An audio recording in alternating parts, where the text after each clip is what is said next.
I'm Jim Reed. This is a page from my red clay diary. It's all about life, actually. This is called To Tell the Tooth. Let me get this as right as I can. It's difficult to spell the sound that my father used to make whenever he was caught without a toothpick. I spell it THSHTH exclamation point. So, got it? You'll just have to get me to make that sound for you next time we meet, because is as close as I can come to reproducing it.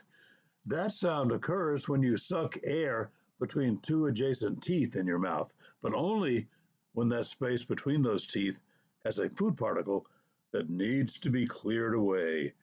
When my father made the sound, we knew he was feeling satisfied, that he was sated from a good home cooked meal. He'd be driving along on the way to visit my Uncle Pat McGee in Peterson, Alabama, and I'd be in the front seat. In the rear seat would be my brother Tim. Every time my father made the sound, Tim would loudly imitate it.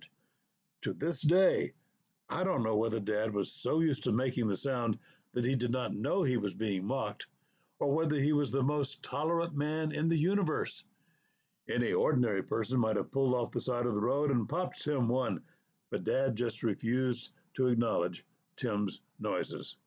This, of course, just egged Tim on.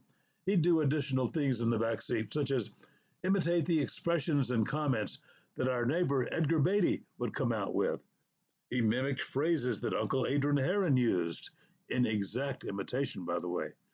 I was never good at imitation, so to this day, I marvel at Tim's uncanny ability to create humor out of just about anything he finds funny or scary.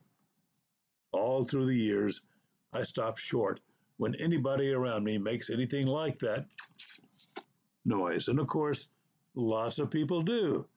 Everybody seems to have their little sounds and oral punctuations that unconsciously pop out: hums, sighs, whistles, grunts, tooth clicking, neck cricking, tisking, snorting, groaning, hacking, swallowing loudly, lip popping, gurgling, sneezing, throat clearing, sinus blowing, whispering, muttering, and on and on. Wouldn't it be horribly wonderful if we could get a group of people together willing to reproduce their own personally developed sounds and perform some kind of symphony, a noisy pantomime representing all the daily little ejections of delight and frustration that emanate from us, all the little and big wordless pronouncements. We could perform them in such a way that the listener will be able to hear and appreciate and even understand the import and usefulness of these silly, tiny things we utter. Those sounds my father made had great meaning and significance in our little neighborhood, and we, the family, could no more have done without them than without food.